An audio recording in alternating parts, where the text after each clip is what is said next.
ওমানের মাস্কাটে স্বল্প আয়ের মানুষ ও প্রবাসীদের যাতায়াতের একসময়ের প্রধান মাধ্যম বাইজাবাস বা মিনিবাস এখন চরম অস্তিত্ব সংকটে পড়েছে।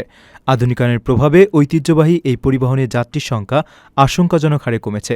আগে ব্যস্ত বাস স্ট্যান্ডগুলো থেকে কিছুক্ষণ পরপরই বাস ছেড়ে গেলেও এখন পর্যাপ্ত যাত্রীর অভাবে চালকদের ঘণ্টার পর ঘণ্টা অলস সময় কাটাতে হচ্ছে। বাইজাবাসের এই বেহাল দশার পেছনে মূলত আধুনিক গণপরিবহন ব্যবস্থার প্রসারকেই দায়ী করা হচ্ছে।